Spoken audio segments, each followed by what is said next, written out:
Bismillahirrahmanirrahim. Assalamualaikum warahmatullahi wabarakatuh. Halo teman-teman semua, bagaimana kabarnya? Semoga dalam keadaan baik seperti saya di sini. Alhamdulillah pada kesempatan ini kita akan belajar mengenai topik lain dari pengantar keuangan Islam, yakni lembaga pembiayaan syariah. Mari kita mulai dengan membaca basmalah. Bismillahirrahmanirrahim. Oke, apa saja yang akan kita pelajari dalam topik kali ini? Yang pertama adalah definisi dari apa itu lembaga pembiayaan syariah, kemudian contoh praktik akad lembaga pembiayaan syariah, dan perkembangan lembaga pembiayaan syariah di Indonesia ya. Baik, apa itu lembaga pembiayaan secara umum? Secara umum, menurut Peraturan Presiden Republik Indonesia tentang lembaga pembiayaan adalah badan usaha yang melakukan kegiatan pembiayaan dalam bentuk penyediaan dana atau barang modal. Jadi ada perusahaan yang kemudian memberikan pembiayaan begitu ya, dan pembiayaannya ini bisa berupa dana cash atau berupa pembelian barang modal. Kemudian apa itu lembaga pembiayaan yang syariah? Menurut Peraturan OJK Nomor 31 POJK 5 2014 tentang penyelenggaraan usaha pembiayaan syariah, perusahaan pembiayaan syariah adalah perusahaan pembiayaan yang seluruh kegiatan usahanya melakukan pembiayaan yang syariah. Nah, bentuk lembaga pembiayaan ini bisa berupa perseroan terbatas atau juga koperasi. Nah, bentuk dari lembaga pembiayaan ini yang akan kita bahas pada kesempatan ini ada 3 macam gitu ya, seperti yang ada di website OJK juga. Yang pertama adalah perusahaan pembiayaan. Apa itu perusahaan pembiayaan? Perusahaan pembiayaan adalah badan usaha yang khusus didirikan untuk melakukan sewa guna usaha, anjak piutang, pembiayaan konsumen, dan atau usaha kredit. Kemudian, perusahaan modal ventura adalah badan usaha yang melakukan usaha pembiayaan atau penyertaan modal ke dalam suatu perusahaan yang menerima bantuan pembiayaan yang kita sebut investee company. Dan usaha pembiayaan atau penyertaan modal ini diberikan untuk jangka waktu tertentu. Dan bentuk untuk pembiayaan atau penyertaan modal ini ada 3 macam bentuk ya, jika itu dilakukan oleh perusahaan modal ventura. Bentuk yang pertama adalah penyertaan saham, yang kedua penyertaan melalui pembelian obligasi konversi, dan bentuk yang ketiga adalah pembiayaan berdasarkan pembagian atas hasil usaha. Kemudian yang ketiga adalah perusahaan pembiayaan infrastruktur, di mana perusahaan ini merupakan badan usaha yang didirikan khusus untuk melakukan pembiayaan dalam bentuk penyediaan dana pada proyek-proyek infrastruktur. Oke, ini beberapa contoh dari lembaga pembiayaan syariah yang ada di Indonesia. Yang pertama, contoh dari perusahaan pembiayaan syariah adalah Al-Ijarah Syariah Multifinance. Kemudian contoh dari perusahaan pembiayaan infrastruktur syariah adalah PT Sarana Multi Infrastruktur Persero. Dan contoh dari perusahaan modal ventura syariah adalah Amanah Ventura.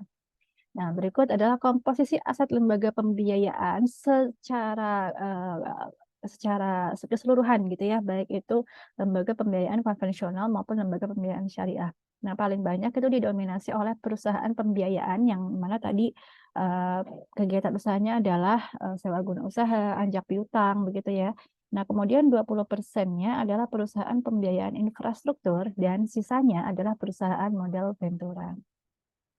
Oke, kemudian selanjutnya untuk piutang pembiayaan berdasarkan kepemilikan perusahaan.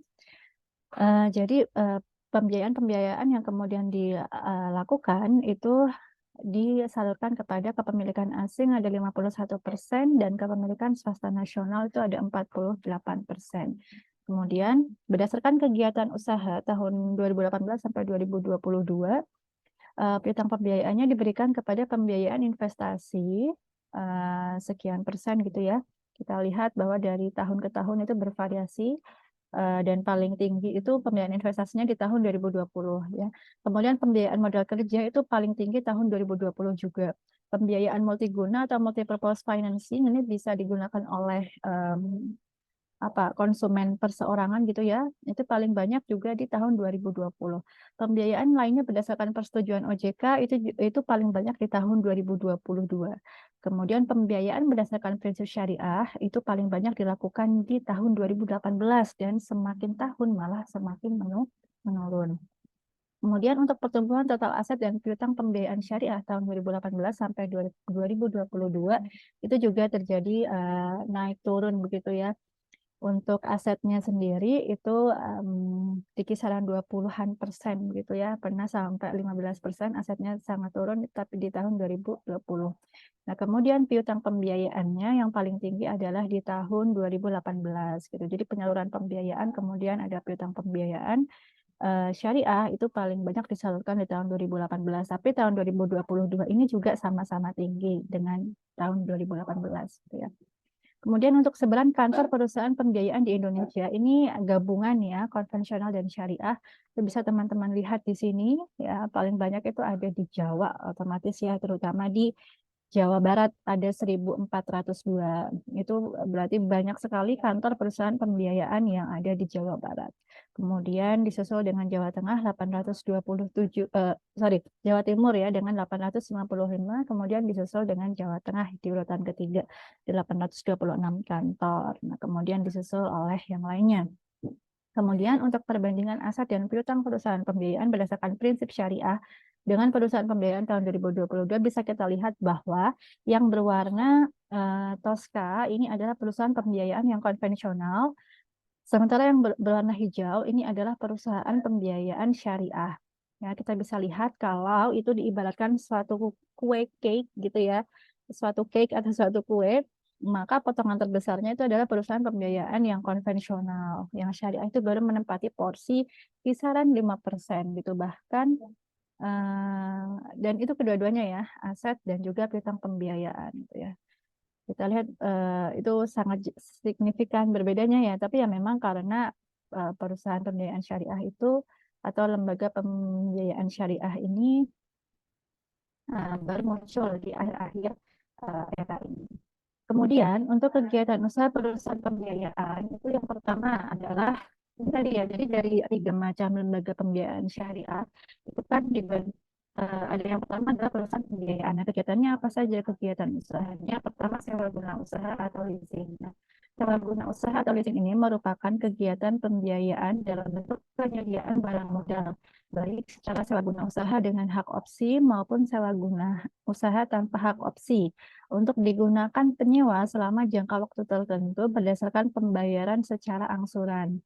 Nah, jadi ada barang modal, contohnya nih teman-teman punya usaha, kemudian membutuhkan alat transportasi gitu ya, maka perusahaan pembiayaan bisa menyediakan alat transportasi tersebut gitu ya, untuk digunakan penyewa selama jangka waktu tertentu. Kemudian yang kedua adalah anjak piutang atau factoring. Nah, anjak piutang ini maksudnya kegiatan pembiayaan dalam bentuk pembelian piutang dagang jangka pendek suatu perusahaan berikut pengurusan atas piutang tersebut.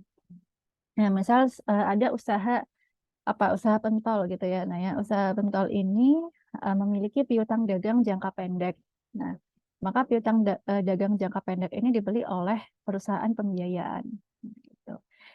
Itu juga bisa. Nah, kemudian pembiayaan konsumen, kegiatan pembiayaan untuk pengadaan barang berdasarkan kebutuhan konsumen dengan pembayaran secara angsuran. Nah, kalau tadi sewa guna usaha itu alat transportasi atau barang modalnya itu disewakan, maka kalau di pembiayaan konsumen ini itu pengadaan gitu ya. Nanti oleh UMKM-nya atau perusahaannya alat atau barang yang diadakan oleh perusahaan pembiayaan tersebut akan dilunasi secara diangsur gitu.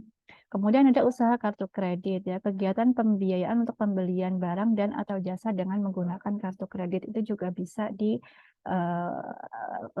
oleh perusahaan pembiayaan. Nah, kemudian berikut adalah jumlah kontrak berdasarkan jenis kegiatan usaha pembiayaan syariah tahun 2022. Nah, perusahaan pembiayaan syariah itu paling banyak mengurus masalah pembiayaan jual beli atau purchase financing gitu ya. Kemudian pembiayaan jasa dan yang terakhir adalah pembiayaan investasi.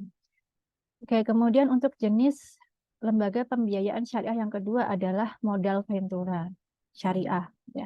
Nah, secara umum kegiatan usaha perusahaan modal ventura itu dibagi jadi 3. Ada penyertaan saham, ada penyertaan melalui pembelian obligasi konversi, dan ada pembiayaan berdasarkan pembagian atas hasil usaha atau PRS. Nah, kemudian ini komposisi aset dari perusahaan modal Ventura tahun 2018 sampai 2022. Ya, kemudian selanjutnya ini sebaran kantor perusahaan modal Ventura Syariah di Indonesia itu masih terkonsentrasi di sisi barat Indonesia ya, di Jawa Barat, DKI Jakarta, Banten, Lampung, dan Sumatera Selatan. Kemudian yang ketiga, bentuk ketiga dari lembaga pembiayaan syariah adalah perusahaan pembiayaan infrastruktur, di mana kegiatan usahanya yang pertama pemberian pinjaman langsung untuk pembiayaan infrastruktur, yang kedua refinancing atau pembiayaan kembali atas infrastruktur yang telah dibiayai pihak lain, dan yang ketiga pemberian pinjaman subordinasi yang berkaitan dengan pembiayaan infrastruktur. Nah, kegiatan pembiayaan syariah secara umum gitu ya, baik itu yang dilakukan oleh perusahaan pembiayaan syariah, oleh model Ventura syariah, maupun oleh perusahaan pembiayaan infrastruktur yang syariah, itu bisa kita kerucutkan kepada 3 macam kegiatan. Yang pertama adalah kegiatan pembiayaan jual beli. Nah, untuk kegiatan pembiayaan jual beli ini, akad-akad yang digunakan adalah akad murabahah, salam, dan atau istisna. Sementara untuk pembiayaan investasi, akad yang bisa digunakan adalah akad mudharabah, musyarokah, dan musyarakah mutanakisoh. Kemudian untuk akad pembiayaan jasa, yang digunakan adalah akad ijarah, IMBT atau ijarah muntahiyah bitamlik, hawalah atau hawalah bil ujroh, wakalah atau wakalah bil ujroh, kafalah atau kafalah bil ujroh, ju'alah, dan qard. Nah, untuk murabahah, salam atau istisna ini kan semuanya jual beli ya. Bedanya adalah kalau murabahah itu ya jual beli dengan produknya udah jelas, kemudian nanti bisa dicicil gitu. Nah, kemudian untuk salam ini berarti misal perusahaan tersebut ingin memesan suatu produk gitu ya dan harus bayar dulu. Nah, itu bisa ditalangi oleh pembiayaan syariah. Nah, biasanya akad ini akan saling bersinggungan satu sama lain ya. Di pembiayaan jual beli bisa jadi murabahah ini juga nanti akan bersinggungan dengan wakalah bil ujroh gitu. Karena saat membiayai jual beli membantu suatu perusahaan untuk bisa membeli barang itu kan otomatis dibayarin dulu gitu kan, dibayarkan dulu, kemudian dibelikan dulu, nanti tinggal perusahaan atau UMKM-nya itu ngangsur bayar ke lembaga pembiayaan syariahnya. Nah, itu bisa jadi di situ ada suatu kombinasi antara akad murabahah dulu begitu ya atau akad wakalah bil ujrah dulu baru kemudian murabahah begitu dan sebagainya. Jadi akad-akad ini bisa jadi saling bersinggungan untuk suatu produk yang ditawarkan oleh lembaga pembiayaan syariah. Nah, kegiatan pembiayaan syariah ini seperti yang saya sampaikan tadi ya, dapat dilakukan dengan menggunakan akad tunggal dan atau gabungan akad dari akad sebelumnya. Kemudian ini persyaratan untuk perusahaan pembiayaan syariah yang tadi kan ada yang perseroan terbatas gitu ya. Nah, nih untuk yang berbentuk badan hukum, maka perusahaan pembiayaan syariahnya memiliki syarat ya. Perseroan terbatas wajib memiliki ekuitas atau modal paling sedikit 100 miliar rupiah. Jadi kalau teman-teman mau membangun atau mau mendirikan perusahaan pembiayaan syariah yang bentuknya itu perseroan terbatas, maka modalnya itu harus 100 miliar rupiah minimal. Nah, kalau mau membentuk perusahaan pembiayaan syariah dengan bentuk koperasi, maka itu lebih sedikit dibandingkan PT gitu ya. Kalau koperasi modal untuk pendirian perusahaan pembiayaan syariahnya minimal adalah 50 miliar rupiah setengahnya. Nah, kemudian lembaga pembiayaan syariah ini otomatis kan menawarkan jasa keuangan yang berbeda dari perbankan, dari asuransi, kemudian dari pasar modal juga gitu ya.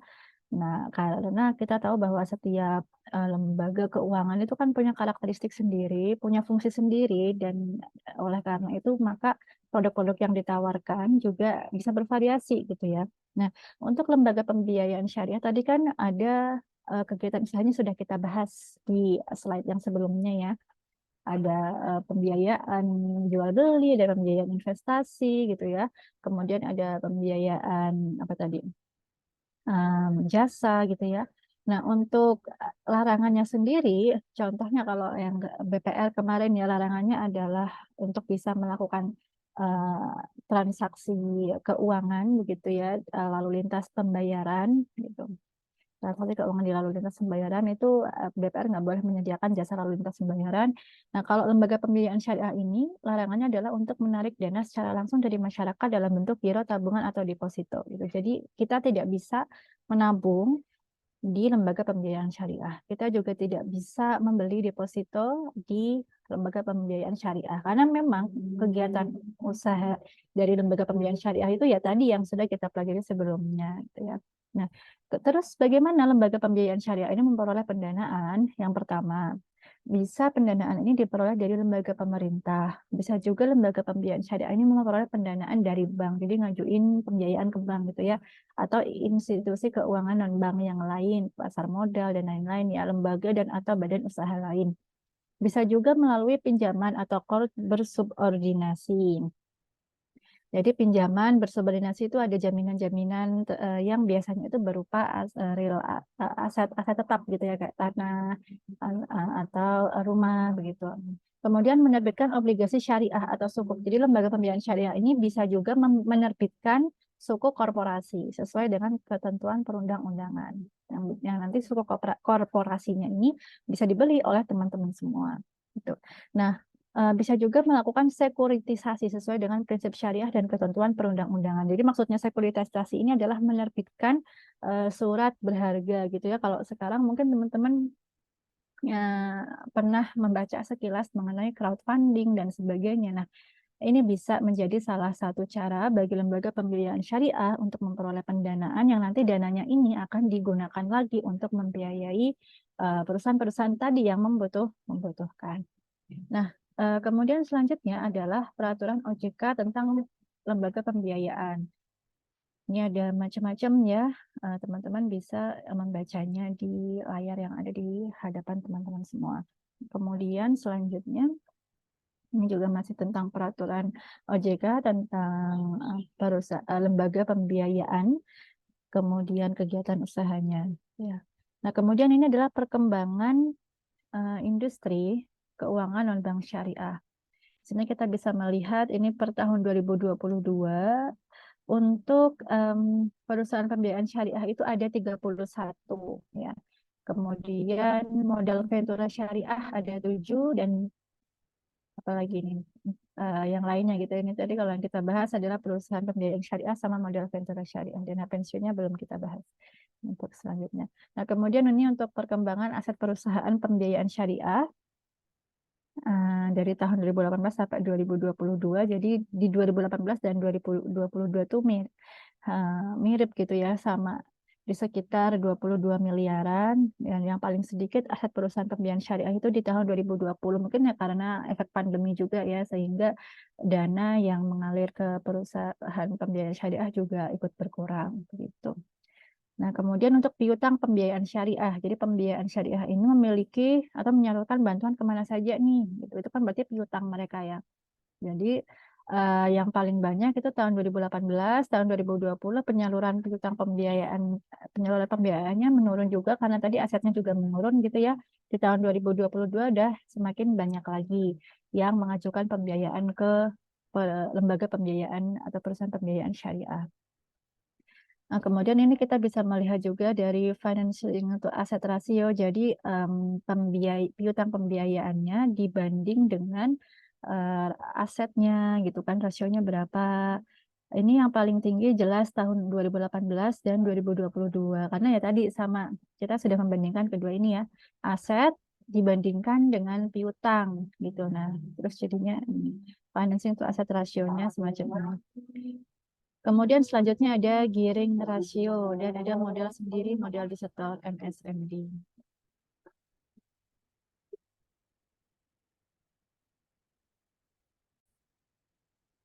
Oke, selanjutnya untuk gearing ratio ini adalah rasio yang menunjukkan seberapa besar hutang yang ada di perusahaan tersebut dan kemampuan perusahaan tersebut untuk bisa membayar hutang tersebut.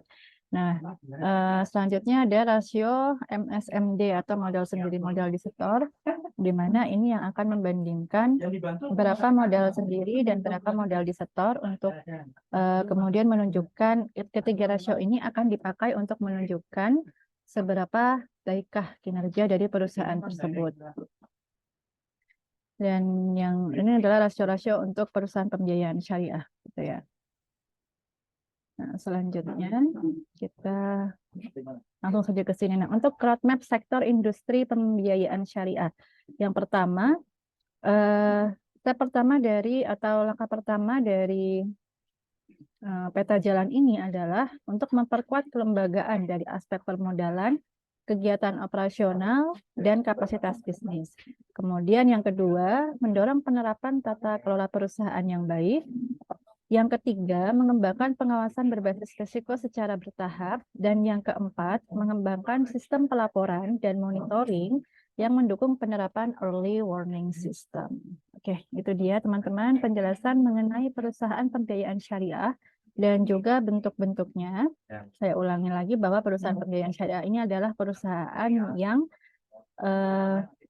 kegiatan usahanya adalah untuk memberikan pembiayaan kepada unit-unit bisnis yang membutuhkan, begitu ya. Baik pembiayaan itu berupa dana, cash, atau penyediaan barang modal, gitu. Kemudian untuk lembaga pembiayaan syariah ini dibagi menjadi 3 macam. Ada perusahaan pembiayaan syariah, ada modal ventura syariah, dan juga ada perusahaan pembiayaan infrastruktur yang syariah. Itu dulu untuk pengantar lembaga pembiayaan syariah. Kita akhiri dengan hamdalah. Alhamdulillahirabbil alamin. Semoga bermanfaat untuk teman-teman semuanya. Saya akhiri wabillahi taufiq wal hidayah. Wassalamualaikum warahmatullahi wabarakatuh.